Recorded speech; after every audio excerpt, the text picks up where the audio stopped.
ನಮಸ್ಕಾರ ರೈತ ಬಾಂಧವರೇ, ಪಾಲಿಹೌಸ್ನಲ್ಲಿ ಕಲ್ಲರ್ ಕ್ಯಾಪ್ಸಿಕಮ್ ಬೆಳೆಯುವ ಬಗ್ಗೆ ಸಂಪೂರ್ಣ ಮಾಹಿತಿಯನ್ನು ಕೃಷಿಯಲ್ಲಿ ಪದವಿ ಪಡೆದು ಕೃಷಿಯನ್ನೇ ಕಾಯಕವಾಗಿಸಿಕೊಂಡು ಈಗಿನ ಪೀಳಿಗೆಗೆ ಮಾದರಿಯಾಗಿರುವ ನಮ್ಮ ನೆಚ್ಚಿನ ಯುವ ರೈತರಾದ ರವಿಕುಮಾರ್ ರವರು ಈ ವಿಡಿಯೋ ಮುಖಾಂತರ ಪಾಲಿಹೌಸ್ನ ನಿರ್ವಹಣೆ ಹಾಗೂ ಅದರಿಂದಾಗುವ ಲಾಭಗಳ ಬಗ್ಗೆ ತಿಳಿಸಿಕೊಡಲಿದ್ದಾರೆ.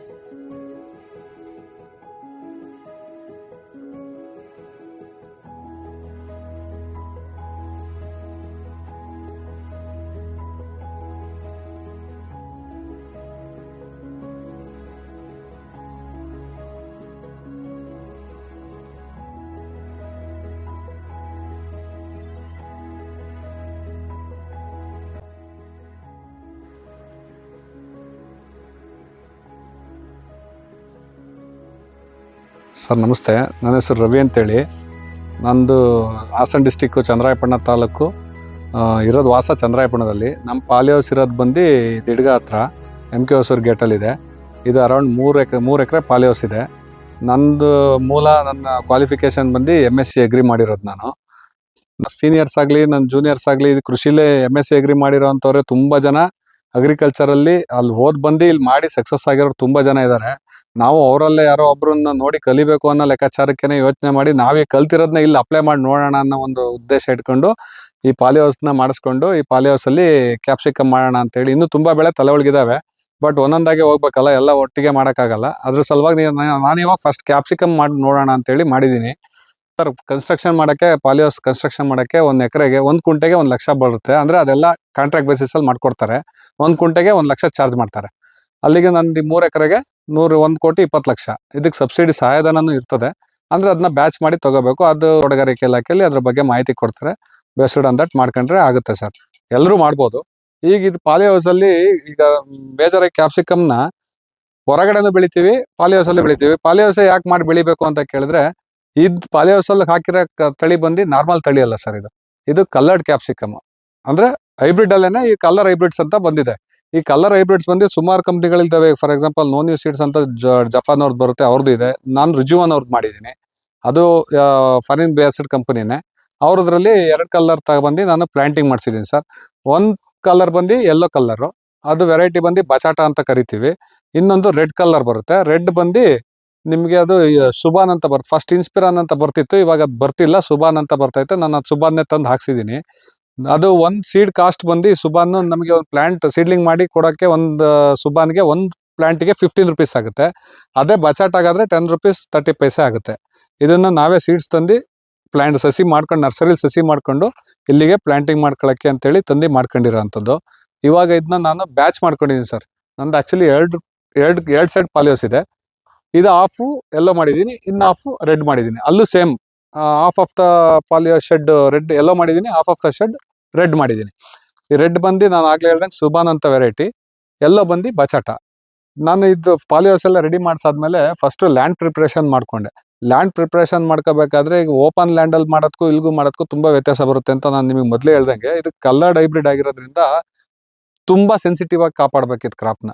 ಮೋರ್ ಓವರ್ ಕ್ಯಾಪ್ಸಿಕಮ್ ಅಂದ್ರೇನೆ ಭಯ ಬೀಳುವಂಥ ಪರಿಸ್ಥಿತಿ. ಯಾಕೆಂದ್ರೆ ತುಂಬ ಹೀಟ್ ಇತ್ತು ಅಂದರೆ ಮುದ್ರು ಜಾಸ್ತಿ ಬರ್ತಾ ಇರ್ತದೆ. ಮುದ್ರಿಗೇನೆ ಈಗ ಲೈಫ್ ಸೈಕಲ್, ಈಗ ನಾನು ಗ್ರಾಜುಯೇಟ್ ಆಗಿರೋದ್ರಿಂದ ನಾನು ಇಷ್ಟೊಂದು ಮಾತಾಡೋಕ್ಕೆ ಸಾಧ್ಯ. ಪಾಪ ಕಾಮನ್ ರೈತನ ಮಾತಾಡಂದ್ರೆ ಅವ್ನಿಗೆ ಇಷ್ಟು ಹೇಳೋಕ್ಕಾಗಲ್ಲ. ಕಾರಣ ಇಷ್ಟೇ, ಟೆಂಪ್ರೇಚರ್ ರೈಸ್ ಆಯ್ತೈತೆ ಅಂದರೆ ಆಟೋಮೆಟಿಕ್ ಆಗಿ sucking complex increase, life cycle short ಆಗುತ್ತೆ, ಫಾಸ್ಟ್ ಆಗುತ್ತೆ. ಅದ್ರ ಸಲುವಾಗಿ ಏನಾಗುತ್ತೆ, ನಾವು ಈ ಟೈಮಲ್ಲಿ ಸೊಲನೇಷಿಯಸ್ ಕ್ರಾಪಲ್ಲಿ ದಟ್ಟು ಕ್ಯಾಪ್ಸಿಕಮ್ಮು ಚಿಲ್ಲಿ ಬೇಸ್ಡ್ ಕ್ರಾಪ್ನ ಮಾಡೋದು ತುಂಬ ಕಷ್ಟವಾದ ಕೆಲಸ. ಅದಕ್ಕಾಗಿ ನಾನು ಕಲ್ಲರ್ಡ್ ಕ್ಯಾಪ್ಸಿಕಮ್ಗೆ ಹೋಗೋಣ, ಸ್ವಲ್ಪ ಇನ್ವೆಸ್ಟ್ಮೆಂಟ್ ಜಾಸ್ತಿ ಆದರೂ ಪರವಾಗಿಲ್ಲ, ಇನ್ಕಮ್ಮು ಅದೇ ಥರ ಇರುತ್ತೆ ಅನ್ನೋ ಒಂದು ಕಾನ್ಸೆಪ್ಟ್ ಇಟ್ಕೊಂಡು ನಾನು ಬಂದು ಇಲ್ಲಿ ಪ್ಲಾಂಟಿಂಗ್ ಮಾಡೋಕ್ಕೆ ರೆಡಿ ಮಾಡ್ಕೊಂಡು ಮಾಡಿದ್ದೀನಿ ಸರ್. ಸ್ಟಾರ್ಟಿಂಗಲ್ಲಿ ಬೆಡ್ ಪ್ರಿಪ್ರೇಷನ್ ಮಾಡೋಕ್ಕಿಂತ ಮುಂಚೆ ಇದನ್ನೆಲ್ಲ ಚೆನ್ನಾಗಿ ಉಳುಮೆ ಮಾಡಿ ದೊಡ್ಡ ನೇಗ್ಲೆಲ್ಲ ಓಡಿಸಿ, ಆಮೇಲೆ 5 ನೇಗ್ಲು ಒಂದು 2 ಓಡಿಸಿ, ಮತ್ತೆ ರೋಟ್ರೆಲ್ಲ ಹಾಕ್ಸಿ, ಎಂಟೆ ಬಂದಿದ್ದೆಲ್ಲ ಪುಡಿ ಮಾಡ್ಕೊಂಡು ಮತ್ತೆ 5 ಒಂದು 2 ರೌಂಡ್ ಹಾಕ್ಸಿ, ಎಲ್ಲ ಫುಲ್ಲು ನೆಲ ರೆಡಿ ಆಗೋವರ್ಗನು ಉಡಿ ಆಗೋವರ್ಗನು ಚೆನ್ನಾಗಿ ಉಕ್ಕೆ ಹೊಡಿಸಿ, ಮತ್ತೆ ಸಣ್ಣದು ಪೆಬಲ್ಸ್ ಟೈಪು ಸ್ಟೋನ್ಸ್ ಎಲ್ಲ ಬರ್ತಿತ್ತು, ಅದೆಲ್ಲನೂ ತೆಗ್ಸಿ. ಆದರೂ ತೆಗ್ಸಿದ್ರು ಇನ್ನೂ ಸ್ವಲ್ಪ ಇದಾವೆ ಸರ್. ತುಂಬ ಕಲ್ಲು ನಾನು ನಿಮ್ಗೆ ಹೊರಗಡೆ ತೋರಿಸ್ತೀನಿ. ಅಷ್ಟು ಕಲ್ಲೆಲ್ಲ ಬಾಚಿಸಿನೂ ಇಷ್ಟು ಕಲ್ಲು ಕಾಣ್ತಿದೆ. ಇಷ್ಟೆಲ್ಲ ಲ್ಯಾಂಡ್ ಪ್ರಿಪ್ರೇಷನ್ ಮಾಡ್ಕೊಂಡು ಆದ್ಮೇಲೆ ನಾನೇನು ಮಾಡಿದೆ, ಮನೆ ಗೊಬ್ಬರ ಎಲ್ಲಾನು ಓಡಿಸಿ, ಮನೆ ಗೊಬ್ಬರ ಅರಗಿಸಿ, ಅದ್ರ ಜೊತೆಗೆ ಸ್ವಲ್ಪ ಜಿಪ್ಸಮ್ ಏನಕ್ಕೋಸ್ಕರ ಯೂಸ್ ಮಾಡ್ತೀವಿ ಅಂದರೆ ಸಾಯಿಲಲ್ಲಿ ರಸಸಾರ ಅಂದರೆ pH ಮತ್ತೆ ಇಸಿ ಇವೆಲ್ಲ ವೇರಿಯೇಷನ್ ಇರ್ತಾವಲ್ಲ ಅವು ರೆಕ್ಟಿಫೈ ಆಗ್ತಾವೆ. ಜಿಪ್ಸಮ್ ಹಾಕೋದ್ರಿಂದ ಮಣ್ಣು ಸಡ್ಲಾಗುತ್ತೆ, ಅಂಟಿದ್ರೂ ಸ್ವಲ್ಪ ಬುಟ್ಕೊಳ್ಳುತ್ತೆ ಅನ್ನೋ ಒಂದು ಕಾರಣದಿಂದ ಜಿಪ್ಸಮ್ಮು ಮನೆ ಗೊಬ್ಬರ ಎಲ್ಲಾನು ಉಕ್ಕೆಗೆ ಹಚ್ಚಿ ಎಲ್ಲಾನು ಸಮತಟ್ಟು ಮಾಡ್ಕೊಂಡು ಲೆವೆಲ್ ಮಾಡ್ಕೊಂಡು ಎಲ್ಲೆಲ್ಲಿ ಲೂಸ್ ಐತೆ ಅಲ್ಲೆಲ್ಲ ಮಣ್ಣು ತಳಿಸ್ಕೊಂಡು ನೀಟಾಗಿ ಲೆವೆಲ್ ಮಾಡ್ಕೊಂಡು, ಇದು ಲೆವೆಲ್ ಆದ್ಮೇಲೆ ಏನ್ ಮಾಡ್ದು ಅಂದ್ರೆ ಎಲ್ಲ ಗೊಬ್ಬರ ಎಲ್ಲ ಹಾಕಿ ಎಲ್ಲ ಆದ್ಮೇಲೆ ಬೆಡ್ ಹೊಡಿಸ್ಕೊಂಡು, ಸೊ ಬೆಡ್ ಡೈಮೆನ್ಷನ್ ನಾವು ಬಂದು ಇವಾಗ ಒಂದು ಬೇ ಅಂತ ಕರಿತೀವಿ. ಒಂದು ಪಾಲಿಹೌಸ್ ಇಂದ ಒಂದು ಮೇಲ್ ತೋರಿಸಿ ಸರ್, ಇಲ್ಲಿಂದ ಆ ಕಂಬದವರ್ಗ ಒಂದು ಬೇ ಅಂತ ಕರಿತೀವಿ. ಈ ಬೇಗೆ ಒಂದು 10 ಫೀಟ್ ಬರುತ್ತೆ ಸರ್. ಆ 10 ಫೀಟ್ ಅಲ್ಲಿ ನಾವೊಂದು 6 ಲೈನ್ ಬರೋ ತರ ಅಕಾಮಿಡೇಟ್ ಮಾಡ್ಕೊಂಡಿದೀವಿ. ಪ್ಲಾಂಟ್ ಟು ಪ್ಲಾಂಟ್ ಅರೌಂಡ್ ಒಂದು 36 centimetre plant to plant spacing ಕೊಟ್ಟಿದ್ದೀನಿ, ಜಿಗ್ಜಾಕ್ ಟೈಪ್ ಮಾಡ್ಕೊಂಡಿದ್ದೀನಿ. ಸೊ ಈ ಬೆಡ್ ಮಾಡ್ಕೊಂಡಕ್ಕಿಂತ ಮುಂಚೆ ನಾನೇನ್ ಮಾಡಿದೆ, ಸಣ್ಣ ಟ್ರ್ಯಾಕ್ಟರ್ ಅಲ್ಲಿ ಒಂದು ಮೇಲೆ ನನಗೆ ಮೇಲ್ಗಡೆ ಒಂದು 2 ಫೀಟ್ 2.5 ಫೀಟ್ ಬರೋ ತರ ಟಾಪ್ ಬರಂಗೆ ಬೆಡ್ ಹೊಡಿಸ್ಕೊಂಡೆ. ಬೆಡ್ ಹೊಡಿಸ್ಕೊಂಡ್ಮೇಲೆ ಏನ್ ಮಾಡಿದೆ, ಅದಕ್ಕೆ ಬೆಡ್ ಹೊಡಿಸ್ಕೊಂಡ್ಮೇಲೆ ಆ ಬೆಡ್ ಮೇಲೆನೆ ನಾನು ಲೇಯರ್ ವೈಸ್ ಫರ್ಟಿಲೈಸರ್ನ ಫಿಲ್ ಮಾಡಿದ್ದೀನಿ. ಯಾಕೆ ಫಿಲ್ ಮಾಡಿದ್ದೀನಿ ಅಂದ್ರೆ ಇದು ಲಾಂಗ್ ಡ್ಯೂರೇಷನ್ ಕ್ರಾಪ್ ಆಗಿ ನಾನು ಯೂಸ್ ಮಾಡಬೇಕು ಅಂತ ಡಿಸೈಡ್ ಮಾಡಿರೋದ್ರಿಂದ ನಾನು ಅರೌಂಡ್ ಒಂದು 10 ತಿಂಗಳಾರ ಮೇಂಟೈನ್ ಮಾಡ್ಕೊಳ್ಳೇಬೇಕಿದ್ನ. ನಾನು ಇವಾಗ ಅಷ್ಟು ಇನ್ವೆಸ್ಟ್ಮೆಂಟ್ ಮಾಡಿ ನಾನು ತೆಗಿಬೇಕು ಅಂದ್ರೆ ನಂಗೆ 10 ತಿಂಗಳು ಇದರಲ್ಲಿ ಇನ್ವೆಸ್ಟ್ಮೆಂಟ್ ರಿಟರ್ನ್ ಬರಬೇಕು ಅಂದ್ರೆ ನಾನು ಅಷ್ಟು ಮೇಂಟೈನ್ ಮಾಡಲೇಬೇಕು. ನಾನೇನ್ ಮಾಡಿದ್ದೀನಿ, ಫಸ್ಟ್ ಬೆಡ್ ಹೊಡೆದಾಗ ಆ ಬೆಡ್ ಮೇಲೆ ಲೇಯರ್ ವೈಸ್ ಅಂದ್ರೆ ನಾನು ಬೆಡ್ ಹೊಡೆಯಕ್ಕಿಂತ ಮುಂಚೆನೆ ಒಂದು ಸ್ವಲ್ಪ ಹೊಂಗೆ ಹಿಂಡಿ, ಬೇವಿನ ಹಿಂಡಿ, ಮತ್ತೆ ವ್ಯಾಮು, ಮತ್ತೆ ಟ್ರೈಕೋಡರ್ಮಾ ಸುಡೋಮಾಸ್, ಮತ್ತೆ ಈ ಬಯೋ ನೆಮಾಟಿಸೈಡ್ ಬಂದು ಪಚೋನಿ ಅಂತ ಏನ್ ಯೂಸ್ ಮಾಡ್ತೀವಿ ಇದೆಲ್ಲಾನು ತಂದು ಸರ್ ಅದೇ ಬೆಡ್ನ ನಾವು ಬೆಡ್ ಹೊಡ್ಸ್ಕೊಂಡು ಈ ಬೆಡ್ಡಿಗೆ ಬೆಡ್ ಫಿಲ್ಲಿಂಗ್ ಮಾಡ್ಕೊಂಡಿದ್ದೀನಿ. ಬೆಡ್ ಫಿಲ್ಲಿಂಗ್ ಏನ್ ಮಾಡ್ಕೊಂಡಿದ್ದೀನಿ ಅಂದ್ರೆ ಸ್ವಲ್ಪ ಜೀವಾಣುಗಳನ್ನ ತಂದು ಅದ್ರ ಜೊತೆಗೆ ಟ್ರೈಕೋಡರ್ಮಾ ಸುಡೋಮಾಸ್ ಜೊತೆಗೆ ನಾವು ಅದನ್ನ ತಗೊಬಂದು ಒಂದಿಷ್ಟು ಹೊಂಗೆ ಹಿಂಡಿ, ಬೇವಿನ ಹಿಂಡಿ ಎಲ್ಲಾನು ಒಂದ್ ಕಡೆ ತಂದು ಇಟ್ಕೊಂಡು, ನಾನು ಈ 3 ಎಕರೆಗೆ ಎಷ್ಟು ಬೇಕೋ ಅಷ್ಟು ಪ್ರಮಾಣದಲ್ಲಿ ನಾನು ತಂದು ಇಟ್ಕೊಂಡು ಮಿಕ್ಸ್ ಮಾಡಿ ಎವ್ರಿ 2 ಡೇಸಿಗೆ ವಾಟರಿಂಗ್ ಮಾಡ್ಕೊಂಡು ಮಿಕ್ಸ್ ಮಾಡಿ ಅಲ್ಲಿ ಕಾಲೋನೀಸ್ ಗ್ರೋತ್ ಮಾಡ್ಕೊಂಡು, ಆಮೇಲೆ ಅದನ್ನ ನನಗೆ ಎಷ್ಟು ಬೆಡ್ ಬಂದೈತೆ ಅದ್ರ ಬೆಡ್ ಪ್ರಕಾರ ನಾನು ಡಿವೈಡ್ ಮಾಡ್ಕೊಂಡು ಪರ್ ಬೆಡ್ 10 kg ಬರುತ್ತೋ 8 kg ಬರುತ್ತೋ ಅದ್ರ ಪ್ರಕಾರ ಲೇಯರ್ ವೈಸ್ ಅದು ಕೇಕ್ ಬಯೋ ಫರ್ಟಿಲೈಸರ್ಸ್ ಏನಂತ ಕರಿತೀವಿ ಆ ಜೈವಿಕ ಗೊಬ್ಬರಗಳನ್ನ ಯೂಸ್ ಮಾಡ್ಕೊಂಡು, ಅದ್ರ ಮೇಲೆ ಒಂದು ಲೇಯರ್ ವರ್ಮಿ ಕಾಂಪೋಸ್ಟ್ ಯೂಸ್ ಮಾಡ್ಕೊಂಡು, ಅದ್ರ ಮೇಲೆ ಒಂದು ಲೇಯರ್ ಬೋನ್ ಮೀಲ್ ಯೂಸ್ ಮಾಡ್ಕೊಂಡು, ಮತ್ತೆ ಮಣ್ಣು ಮೇಲೆ ಅದ್ರ ಮೇಲೆ ಲೈಟ್ ಆಗಿ ಮಣ್ಣು ಹಾಕಿಸ್ಕೊಂಡು, ಆಮೇಲೆ ಬೆಡ್ಡಿಗೆ ನೀರು ಬಿಟ್ಕೊಂಡು ನಾನು ಪ್ಲಾಂಟಿಂಗ್ ಮಾಡಿಸಿದ್ದೀನಿ ಸರ್. ಪ್ಲಾಂಟಿಂಗ್ ಮಾಡಿಸಿ ಇವತ್ತಿಗೆ ಕರೆಕ್ಟಾಗಿ 30 ಡೇಸ್ ಆಗಿದೆ ಕ್ರಾಪಿಗೆ. ಏನು ಈ ಗಿಡದಲ್ಲಿ ನೋಡಿ, ಇಲ್ಲಿ ಸ್ಟಾರ್ಟಿಂಗ್ ಫಸ್ಟ್ ಬರುತ್ತೆ, ನಾವು ನೆಟ್ಟಿ ಒಂದು 22 ಡೇಸಿಗೆ ಕಾಣಿಸ್ತದೆ. ಬಟ್ ಇವೆಲ್ಲ ತೆಗ್ಸಿದ್ದೀನಿ. ಏನಕ್ಕೆ ತೆಗ್ಸಿದ್ದೀನಿ ಅಂದ್ರೆ ಈ ಫಸ್ಟ್ ಬಂದು ತೆಗ್ಸಿದ್ರೆ ವೆಜಿಟೇಟಿವ್ ಫೇಸ್ ಅಂತ ಏನ್ ಕರಿತೀವಿ ನಾವು ಗಿಡದಲ್ಲಿ, ಅದು ಚೆನ್ನಾಗಿ ಡೆವಲಪ್ ಆಗುತ್ತೆ. ಸ್ಟಾರ್ಟಿಂಗ್ ಅಲ್ಲೇ ನಾವು ತೆಗೆದ್ರೆ ಮತ್ತೆ ಹೋಗ್ತಾ ಗಿಡದಲ್ಲಿ ವೀಕ್ನೆಸ್ ಜಾಸ್ತಿ ಕಾಣಿಸ್ತದೆ ಅಂತ ಹೇಳಿ ಅದೊಂದು ಕಾರಣಕ್ಕೆ ಇದನ್ನ ಫಸ್ಟ್ ತೆಗೆಸ್ಕೊತಾ ಇದ್ದೀನಿ. ಮತ್ತೆ ಈಗ ಬೀಳುತ್ತೆ ಅಂತ ಹೇಳಿ ಇವಾಗ ಸ್ಟೇಕಿಂಗ್ ಕೊಡ್ಲೇಬೇಕು, ಯಾಕಂದ್ರೆ ಇಲ್ಲೆಲ್ಲ ಚೆನ್ನಾಗಿ ಫ್ಲವರ್ ಸೆಟ್ಟಿಂಗ್ ಫ್ರೂಟ್ ಸೆಟ್ಟಿಂಗ್ ಆಗ್ತಾ ಇದೆ. ಇವಾಗ ಇದೆಲ್ಲ ಸೆಟ್ ಆಯ್ತು ಅಂದ್ರೆ ಗಿಡ ಬೀಳಕ್ ಸ್ಟಾರ್ಟ್ ಆಗುತ್ತೆ. ಅದಕ್ಕೆ ಈ ತರ ಕ್ಲಿಪ್ ತರಿಸ್ಬಿಟ್ಟು ಈ ಸ್ಟೇಕಿಂಗ್ ಮೆಥಡ್ ಮಾಡಿಸಿ ಈಗ ಅದೇನಾಗುತ್ತೆ, ಬೀಳಲ್ಲ. 2 ದಾರ ಬಿಡ್ಸಿರ್ತೀನಿ ಒಂದ್ ಗಿಡಕ್ಕೆ. ಇದು ಒಂದ್ ದಾರ ಅಲ್ಲಿ ಕಟ್ಸಿದ್ರೆ ಇನ್ನೊಂದ್ ದಾರ ಈ ಕಡೆ ಕಟ್ಟಿಸ್ತೀನಿ, ಅಂದ್ರೆ ಆ ಕಡೆ ಬೀಳ್ದಂಗೆ ಜಗ್ದಂಗೆ ಇಟ್ಕೊಳುತ್ತೆ. ಈ ಕಡೆ ಒಂದ್ ದಾರ ತೆಗೆದು ಆ ಕಡೆಗೆ ಬಿಡ್ತೀನಿ. ಈ ತರ ಆಲ್ಟರ್ನೇಟಿವ್ ಬಿಟ್ಟಾಗ 2 ಸೈಡನ್ನು ಬ್ಯಾಲೆನ್ಸ್ ಮಾಡುತ್ತೆ ಗಿಡ. ಅಪ್ ಟು ನಮ್ಮ ಮೇಲೆ 8 ಅಡಿವರೆಗೂ ಹೋಗುತ್ತಿದ್ ಗಿಡ. ಸೊ ನಾನು ಅದನ್ನ ಮುಂದೆ ಯೋಚನೆ ಮಾಡಿ ಇವಾಗ್ಲೇನೆ ಸ್ವಲ್ಪ ನೀಟಾಗಿ ಮಾಡ್ಕೊಬಿಟ್ರೆ ನೆಕ್ಸ್ಟ್ ಕೆಲಸ ಕಡಿಮೆ ಆಗುತ್ತೆ ಅನ್ನೋ ಒಂದು ಕಾನ್ಸೆಪ್ಟ್ ಅಲ್ಲಿ ಈ ತರ ಮಾಡ್ಕೊಂಡು ಬರ್ತಾ ಇದ್ದೀನಿ ಸರ್. ಇದು ಯಾವಾಗ ಫ್ಲವರ್ ಸೆಟ್ಟಿಂಗ್ ಎಲ್ಲ ಜಾಸ್ತಿ ಓವರ್ ಆಗಿ ಸೆಟ್ ಆಗಕ್ಕೆ ಸ್ಟಾರ್ಟ್ ಆಗುತ್ತೆ ಅವಾಗ ಇದು ತಡಿಯಕ್ಕಾಗಲ್ಲ, ಬೀಳುತ್ತೆ ಗಿಡ. ಅಂದ್ರೆ ನಾನು ಇವಾಗ ಜಸ್ಟ್ ಒಂದು 2 ಇಂಚಲ್ಲಿ ಅಷ್ಟೇ ಗಿಡ ಊಣಿರ್ತೀನಿ. ಅದಾದ್ಮೇಲೆ ಲೈಟ್ ಆಗಿ ಮಣ್ಣು ಕೊಟ್ಟಿದ್ದೀನಿ. ಜಾಸ್ತಿ ಮಣ್ಣು ಕೊಟ್ರು ಇವಾಗ ಸುಸ್ತಾಗುತ್ತೆ ಗಿಡಕ್ಕೆ. ಅದಕ್ಕಾಗಿ ಏನ್ ಮಾಡ್ತೀನಿ, ಲೇಯರ್ ಬೈ ಲೇಯರ್ ಕೊಡ್ತಾ ಹೋಗ್ತೀನಿ. ಈಗ ಒಂದ್ ಸ್ವಲ್ಪ ಕೊಟ್ಟಿದ್ದೀನಿ, ಈಗ ನೆಕ್ಸ್ಟ್ ಮತ್ತೆ ಫರ್ಟಿಲೈಸರ್ ಅಪ್ಲಿಕೇಶನ್ ಮಾಡ್ಕೊಂಡು ಇನ್ನೊಂದು ರೌಂಡ್ ಕೊಡ್ತೀನಿ ಸ್ಟೇಕಿಂಗ್ ಆದ್ಮೇಲೆ. ಸೊ ದಟ್ ಅವಾಗ ಏನಾಗುತ್ತೆ, ಫ್ರೂಟ್ ಹೋಲ್ಡಿಂಗ್ ಕೆಪಾಸಿಟಿ ಎಲ್ಲ ಚೆನ್ನಾಗಿ ಬರುತ್ತಲ್ಲ. ನಾವು ಫ್ರೂಟ್ ಬೇರಿಂಗ್ ಜಾಸ್ತಿ ಆದ್ರೂ ಗಿಡ ಬಗ್ಗಲ್ಲ, ಬಾಳಲ್ಲ. ಇವಾಗ ಇದ್ರು ನಾವು ಪಾಲಿ ಹೌಸ್ ಈ ಹೊರಗಡೆ ಆದ್ರೆ ದಡಿ ಹೊಡೆದು ಎಲ್ಲ ಮಾಡ್ಬೇಕು. ಇಲ್ಲಾದ್ರೆ ನಮ್ಗೆ ಮೇಲ್ಗಡೆನೆ ಹೆಂಗೋ ನಂದು ಇದು ಬಂದಿರುತ್ತಲ್ಲ ಸ್ಟ್ರಕ್ಚರ್ದು, ಆ ಸ್ಟ್ರಕ್ಚರ್ಗೆನೆ ತಂತಿಗಳ ಫಿಕ್ಸ್ ಮಾಡಿಸ್ಕೊಂಡು ನಮ್ ಲೈನ್ ಎಲ್ಲಿ ಬರುತ್ತೆ ಆ ನೇರಕ್ಕೆ ನಾವು ದಾರಗಳು ಕಟ್ಕೊಂಡು ಈ ತರ ಮಾಡಿಸ್ತಾ ಇರ್ತೀವಿ ಸರ್. ನಾನು ಇದನ್ನ ಬೀಜ ತಂದ್ಬಿಟ್ಟು ಬೀಜಕ್ಕೆ ಹಾಕಿ ನರ್ಸರಿಗೆ ಹಾಕೊಂಡೆ. ನರ್ಸರಿಲಿ 35 ಡೇಸ್ ಇಟ್ಟಿದ್ದೆ. 35 ಡೇಸ್ ಇಡ್ಬೇಕಾದ್ರೆ ನಾನು ನರ್ಸರಿಲೂ ಕೆಲವು ಸ್ಪ್ರೇಗಳು ತಗೊಂಡಿದ್ದೆ. ಏನ್ ಸ್ಪ್ರೇಗಳು ತಗೊಂಡಿದ್ದೆ ಅಂದ್ರೆ ಇದು ಪರ್ಟಿಕ್ಯುಲರ್ ಆಗಿ ನನ್ಗೆ ಒಂದು ಬೀಜನೇ ಅರೌಂಡ್ 15 ರೂಪೀಸ್ ಬೀಳುತ್ತೆ ಸರ್. ಒಂದು ರೆಡ್, ಒಂದು ಎಲ್ಲ ಬಂದು 10 ರೂಪೀಸ್ 30 ಪೈಸೆ ಬೀಳುತ್ತೆ. ಸೊ ದಟ್ ಅದಕ್ಕೆ ನಾನೇನ್ ಮಾಡಿದೆ, ನಾನೇ ಒಂದ್ ಸ್ವಲ್ಪ ಮುಂದೆ ನಿಂತ್ಕೊಂಡು ಆ ಕೋಕೋಪಿಟ್ ಎಲ್ಲಾನು ಕ್ವಾಲಿಟಿ ತರಿಸ್ಕೊಂಡು ಅದನ್ನ ಎನ್ರಿಚ್ ಮಾಡ್ಕೊಂಡು ಪ್ಲಾಂಟ್ ಮಾಡಿಸ್ದೆ. ಆಫ್ಟರ್ 20 ಡೇಸ್ ಮೇಲೆ ಲೈಟ್ ಆಗಿ ಒಂದು 1261 ಸ್ಪ್ರೇ ಕೊಡಿಸ್ದೆ, ಒಂದು ಅಮೈನ ಹಾಕೊಂಡು. ಅದ್ ಮಾಡಿ ಒಂದು 3 ಡೇಸಿಗೆ ಒಂದು CN ಕೊಡಿಸ್ದೆ. ಅದಾದಿ ನೆಕ್ಸ್ಟ್ ಒಂದು 35 ಡೇಗೆ ನರ್ಸರಿಯಿಂದ ಹೊರಗಡೆ ತಂದೆ. ಅಲ್ಲಿಂದ ತಂದು ಇಲ್ಲಿ ಇಟ್ಕೊಂಡು, ಯಾಕೆಂದ್ರೆ ಈಗ ನಾವು ಅಲ್ಲಿಂದ ಕ್ಯಾರಿ ಮಾಡ್ಬೇಕಾದ್ರೆ ಸಖತ್ ಪೆಲಾಟಬಲ್ ಇರುತ್ತಲ್ಲ, ಇನ್ಸೆಕ್ಟ್ ಡ್ಯಾಮೇಜ್ ಇರುತ್ತೆ ಅನ್ನೋ ಒಂದು ಬೈಕ್ ಏನ್ ಮಾಡಿದೆ, ಫಸ್ಟ್ ಅಕ್ಟ್ರಾ ಒಂದು ತಂದು ಇಡಿಸ್ಬಿಟ್ಟು ಅಕ್ಟ್ರಾ ಸ್ಪ್ರೇ ಕೊಡಿಸ್ಬಿಟ್ಟು ಟ್ರೇಲೆ ಟ್ರೇಯಲ್ಲೇ ಸ್ಪ್ರೇ ಕೊಡಿಸ್ಬಿಟ್ಟು ಆಮೇಲೆ 36ನೇ ದಿನಕ್ಕೆ ತಂದು ಇಲ್ಲಿ ಪ್ಲಾಂಟಿಂಗ್ ಮಾಡಿದ್ದೀನಿ ಸರ್. ಪ್ಲಾಂಟಿಂಗ್ ಮಾಡಿದ ದಿನದಿಂದ ಇವತ್ತಿನವರೆಗೂ just 4 to 5 days interval spray ಕೊಡ್ತಾ ಇದ್ದೀನಿ ಸರ್. ಆಲ್ಟರ್ನೇಟಿವ್ ಇನ್ಸೆಕ್ಟಿಸೈಡ್ ಯೂಸ್ ಮಾಡಿ ಸ್ಪ್ರೇ ಕೊಡ್ತಾ ಇದ್ದೀನಿ. ಫಸ್ಟ್ 20 ಡೇಸ್ ನಾನು ಫರ್ಟಿಲೈಸರ್ ಏನು ಅಷ್ಟು ಮಾಡಿಲ್ಲ. ಇವಾಗ್ಲೂ ಫರ್ಟಿಲೈಸರ್ ಏನು ಜಾಸ್ತಿ ಕೊಡ್ತಾ ಇಲ್ಲ. ಯಾಕೆಂದ್ರೆ ಆಲ್ಮೋಸ್ಟ್ ಫಸ್ಟೇನೆ ಬೆಡ್ ಪ್ರಿಪ್ರೇಷನ್ಗೆ ತುಂಬ ಗೊಬ್ಬರಗಳೆಲ್ಲ ತುಂಬಿರೋದ್ರಿಂದ ಅದೇ ಸಾಕಷ್ಟು ತಗೊಳಕ್ ಸ್ಟಾರ್ಟ್ ಮಾಡಿರ್ತದೆ. ನಾನು ಸಪ್ಲಿಮೆಂಟ್ ಏನು ಬೇಕು ಅದಕ್ಕೆ ಅಷ್ಟೊಂದು ಮಾತ್ರ ನೋಡ್ಕೊಂಡು ಕೊಡ್ತಾ ಇದ್ದೀನಿ ಸರ್. ಇವಾಗ 35 ಡೇಸ್ ಆಗಿದೆ. ಈಗ ಒಂದೊಂದು ಗಿಡಕ್ಕೂ 36 ಸೆಂಟಿಮೀಟ್ರು ವಿಡ್ತ್ ಇಟ್ಟಿದ್ದೀನಿ ಸರ್. ಜಿಗ್ಜ್ಯಾಕ್ ಮ್ಯಾನರಲ್ಲಿ ಮಾಡ್ಕೊಂಡಿದ್ದೀನಿ ಸರ್. ಈಗ ಟೋಟಲ್ 3 ಎಕರೆಯಿಂದ ನನಗೆ 196 ಬೆಡ್ ಬಂದಿದೆ. 196 ಟೋಟಲ್ ಪ್ಲಾಂಟ್ ಕೂತಿರೋದು ನಂದು ಒಂದು ಬೆಡ್ಗೆ 202 ಪ್ಲಾಂಟ್ ಕೂತಿದೆ. ಸೊ ದಟ್ ಅಲ್ಲಿ ಒಂದು 40-42 ಸಾವಿರ ಏನೋ ಪ್ಲಾಂಟ್ ಆಗುತ್ತೆ ಟೋಟಲ್ 2 ಶೆಡ್ಡಿಂದ. ಈಗ ನೆಟ್ಟಾಗಿಂದ ಸ್ವಲ್ಪ ಈ ಥರ ಕೆಲವೊಂದು ವೈರಸ್ ಬಂದು ಇಲ್ಲ ಕೆಲವು ಯಾವುದೋ ಒಂದು ಡ್ಯಾಂಪಿಂಗ್ ಆಫ್ ಬಂದು ಮಾರ್ಟಾಲಿಟಿ ಬಂದಿದೆ. ಅದೊಂದು 100-200 ಪ್ಲಾಂಟ್ ಬಂದಿರ್ಬೇಕು ಸರ್ ಟೋಟಲ್ ಪ್ಲಾಂಟಲ್ಲಿ. ಯಾಕೆಂದ್ರೆ ಮಕ್ಳಿಗೆ ಹೆಚ್ಚಾಗಿ ಪೋಷಣೆ ಮಾಡಿದ್ದೀನಿ. ಒಂದು ಗಿಡ ಹೋದ್ರೂ ನಂಗೆ ಲಾಸ್. ಒಂದು ಗಿಡ ಹೋದ್ರೆ 5,000 ರೂಪಾಯಿ ಹೋಯ್ತಂತ ಲೆಕ್ಕ. ಯಾಕೆಂದ್ರೆ ಇದೆಲ್ಲ ಎಕ್ಸ್ಪೋರ್ಟ್ ಕ್ವಾಲಿಟಿ ಮೆಟೀರಿಯಲ್ ಬರೋದ್ರಿಂದ ನಾನು ಎಕ್ಸ್ಪೋರ್ಟ್ ಲೆವೆಲ್ಗೆ ಯೋಚನೆ ಮಾಡಿ ಬೆಳೆ ತೆಗಿಬೇಕು ಸರ್. ಇವಾಗ ಒಂದೇ ಆ ಕಾಯಿ ಬರೋದ್ರಲ್ಲಿ ಒಂದೇ ಒಂದು ಗಾರ್ ಬರಲಿ, ಒಂದು ಚುಕ್ಕಿಗಳು ಬರಲಿ, ಅದನ್ನ ಅಕ್ಸೆಪ್ಟ್ ಮಾಡಲ್ಲ. ಯಾಕೆಂದ್ರೆ ಅದು ಆ ಸ್ಟ್ಯಾಂಡರ್ಡೇ ಬೇರೆ ಇರ್ತದೆ. ಆ ಸ್ಟ್ಯಾಂಡರ್ಡಲ್ಲೇ ನಾನು ಬೆಳೆ ಕೊಡ್ಬೇಕು. ನನಗೆ ಅವಾಗಲೇ ಆ ಬೆಲೆ ಕೊಡೋದು. ಇಲ್ಲಾಂದ್ರೆ ಆ ಬೆಲೆ ಕೊಡಲ್ಲ, ನಾನು ನಷ್ಟ ಅನುಭವಿಸ್ಬೇಕಾಗತ್ತೆ. ಈಗ ನಮ್ಮ ರೈತರುಗಳಲ್ಲಿ ನಾವು ಹೆಂಗ್ ಮಾಡ್ಕೊತೀವಿ ಅಂದ್ರೆ ಖರ್ಚು ಕಡಿಮೆ ಮಾಡಕ್ ತುಂಬಾ ನೋಡ್ತಾ ಇರ್ತೀವಿ. ಬಟ್ ನಾನು ಆಕ್ಚುಲಿ ನಾನು ತುಂಬಾ ಅನುಭವವನ್ನು ನೋಡಿದ್ದೀನಿ, ಮತ್ತೆ ತುಂಬಾ ಜನ ನೋಡಿದ್ದೀನಿ.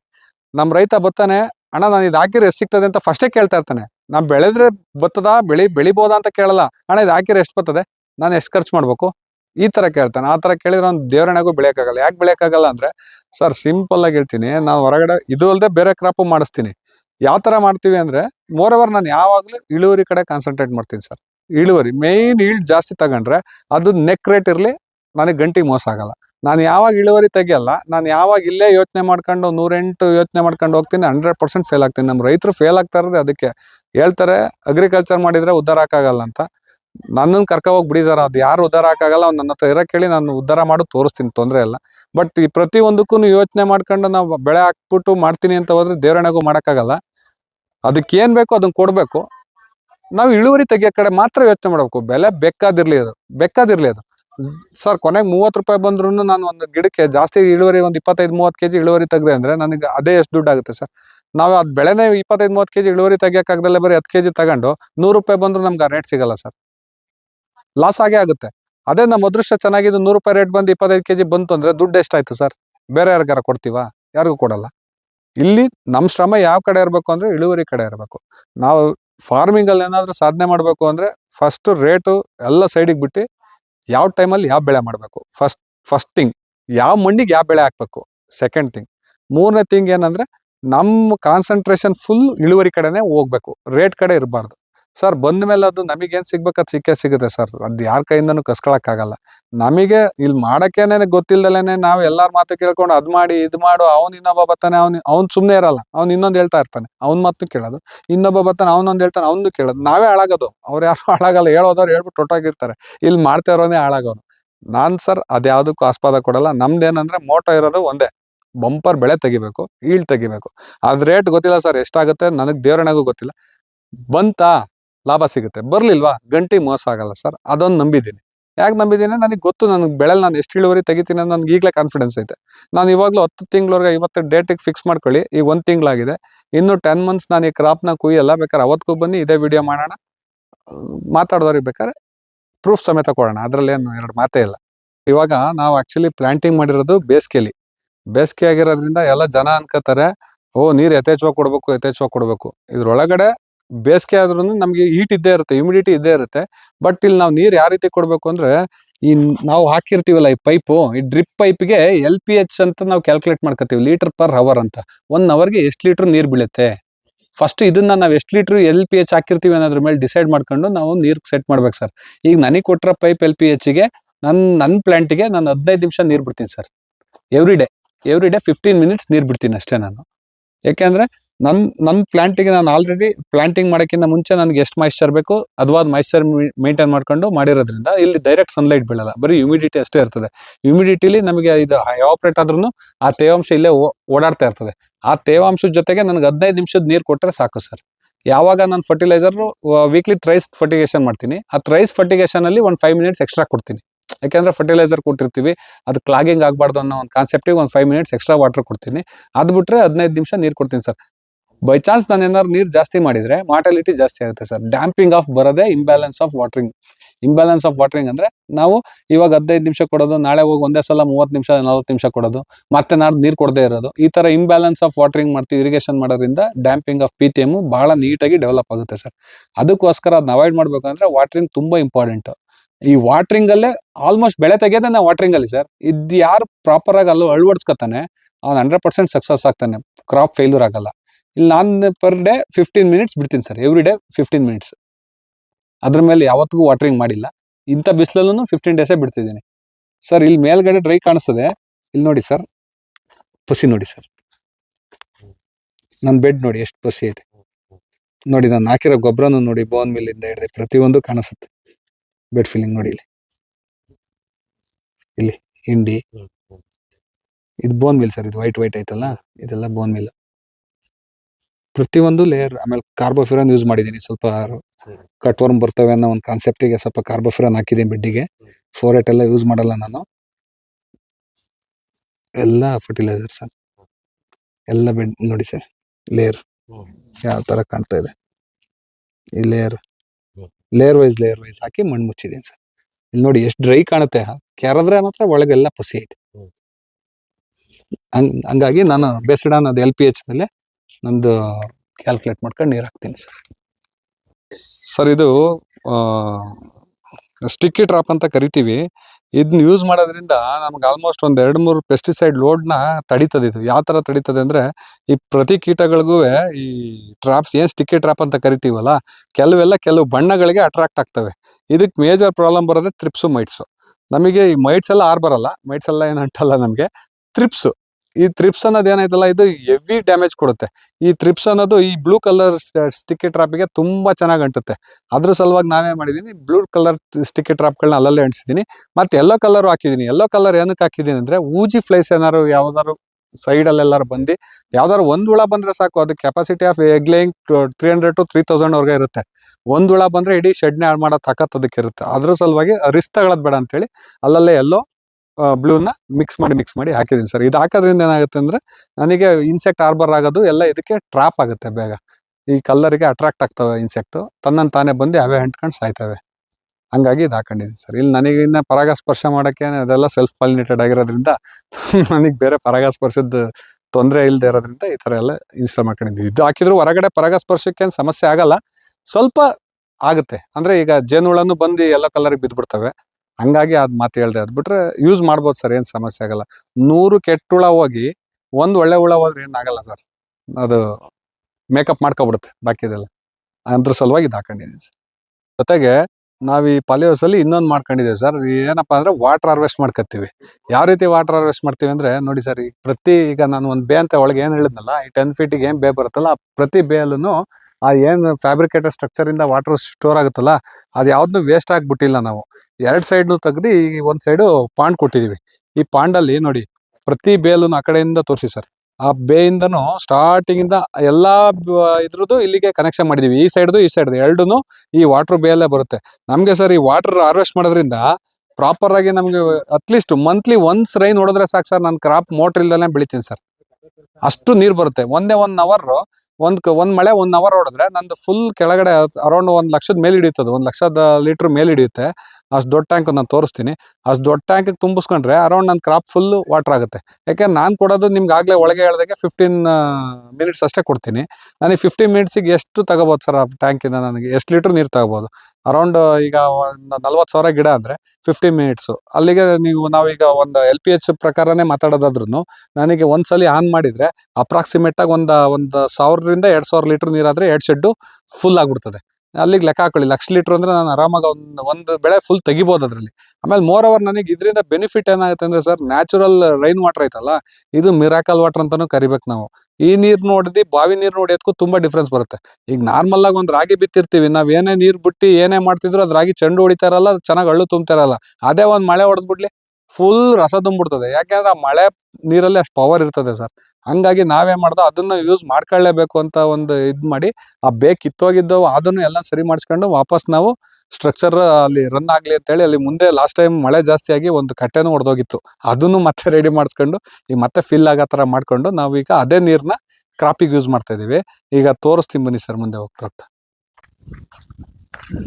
ಸರ್ ಇವಾಗ ಅಲ್ಲಿಂದ ಎಲ್ಲ ಬಂದಿದ್ದು ವಾಟ್ರು, ಸೊ ಇದೇ ಚಾನಲ್ ಬರುತ್ತೆ, ಇದೇನು ಚಾನಲ್ ಮಾಡಿಸಿದೀವಲ್ಲ ಆ ಚಾನಲ್ ಬಂದು ಅಲ್ಲಿ ಈ ಪಾಂಡ್ ಒಳಗೆ ಬೀಳುತ್ತೆ. ಆ ಎಂಡಲ್ಲಿ ಆ ಎಂಡ್ ಪಾಯಿಂಟಿಂದ ಪಾಂಡ್ ಫಿಲ್ ಆಗುತ್ತೆ. ಈ ಪಾಂಡ್ ಫಿಲ್ ಆದ್ಮೇಲೆ ನಾವು ಮತ್ತೆ ಇಲ್ಲಿ ಅಲ್ಲಿಂದ ಸಬ್ಮರ್ಸಿಬಲ್ ಮೋಟ್ರ್ ಇಟ್ಟಿದ್ದೀವಿ. ಇಲ್ಲಿ ನೋಡಿ ಅಲ್ಲಿ ಕಾಣಿಸ್ತಾ ಇತ್ತಲ್ಲ, ಆ ಸಬ್ಮರ್ಸಿಬಲ್ ಮೋಟ್ರಿಂದ ಮತ್ತೆ ನೀರು ಎತ್ತುಕೊಂಡು ಅಲ್ಲಿ ಫಿಲ್ಟರ್ ಎಲ್ಲ ಮಾಡ್ಕೊಂಡು ವೆಂಚೂರಿ ಎಲ್ಲ ಫಿಟ್ ಮಾಡಿದ್ದೀವಿ. ಗೊಬ್ಬರ ಎಲ್ಲ ಇಲ್ಲಿಂದನೇ ಎಳಿಸ್ತೀವಿ, ಅದು ಒಳಗಡೆ ಏನು ಎಳ್ಸಲ್ಲ. ಇದು ಫಿಲ್ ಮಾಡ್ಕೊಂಡ್ರೆ ಸಾಕು ಸರ್, ಅರೌಂಡ್ 1 ಲಕ್ಷ ಮೇಲೆ ಹಿಡಿತದೆ ಇದು ಕೆಪಾಸಿಟಿ, ಹೆವಿ ಆಳ ಐತೆ. ಇಷ್ಟು ದೊಡ್ಡ ಟ್ಯಾಂಕ್ ತುಂಬ್ಕೊಂಡ್ರೆ ಒಂದು ಕ್ರಾಪ್ ಫುಲ್ ಬೆಳಿಬೋದು ಸರ್, ಆರಾಮಾಗಿ ಬೆಳಿಬೋದು. 30 ಡೇಸ್ ಆಗಿರೋದ್ರಿಂದ ಒಂದೊಂದು ಹಾಕಿ ಬಿಟ್ಟಿದ್ದೀನಿ. ನೆಕ್ಸ್ಟ್ ಇನ್ನು 15 ಡೇಸಿಗೆ ಈ ದಾರನ ಸ್ಟೇಕ್ ಮಾಡಿಸ್ಬಿಡ್ತೀನಿ. ಇದು ಈ ಶೆಡ್ ಫುಲ್ ಕಂಪ್ಲೀಟ್ ಆಗಿದೆ ಸ್ಟೇಕಿಂಗು. ಇವಾಗ ಆ ಶೆಡ್ ಇನ್ನೊಂದು ಅರ್ಧ ಇದೆ, ಕಂಪ್ಲೀಟ್ ಮಾಡಿಸ್ತೀನಿ. ನಿಮಗೆ ಇನ್ನೂ ಹೆಚ್ಚಿನ ಮಾಹಿತಿ ಬಗ್ಗೆ ಇದ್ರ ಬಗ್ಗೆ ಮಾಹಿತಿ ಬೇಕು ಅಂದರೆ ನಾನು ಕೃಷಿ ವಿದ್ಯಾರ್ಥಿ ಆಗಿರೋದ್ರಿಂದ ನನಗೆ ತಿಳಿದಿರೋ ಮಟ್ಟಿಗೂ ಹೇಳ್ಕೊಡ್ತೀನಿ. ನನಗೆ ತಿಳಿದೇ ಇರೋದಿದ್ರು ತಿಳ್ಕೊಬಂದಾರು ಹೇಳ್ಕೊಡ್ತೀನಿ. ನನ್ಗೆ ಅಷ್ಟು ಪ್ಯಾಷನ್ ಐತೆ ನನ್ನ ಅಗ್ರಿಕಲ್ಚರ್ ಮೇಲೆ. ಬೇಕಾದ್ರೆ ನಿಮ್ಗೆ ಇದ್ರ ಬಗ್ಗೆ ಏನಾದ್ರು ಇನ್ನೂ ಹೆಚ್ಚಿನ ಮಾಹಿತಿ ಬೇಕು ಅಂದರೆ ನನ್ನ ನಂಬರ್ ಹೇಳ್ತೀನಿ, ನೋಟ್ ಮಾಡ್ಕೊಳ್ಬೇಕಾದ್ರೆ ಫೋನ್ ಮಾಡಿ. ಸಮಸ್ಯೆ ಎಲ್ಲ ನಿಮ್ಗೆ ಯಾವುದೇ ಥರದ್ರಲ್ಲಿ ಬೇಕಾದ್ರೂ ಸಹಕಾರ ಮಾಡೋಣ. ನನ್ನ ನಂಬರ್ ಬಂದು 9662733599. ಮತ್ತೊಮ್ಮೆ ಹೇಳ್ತೀನಿ, 9662733599.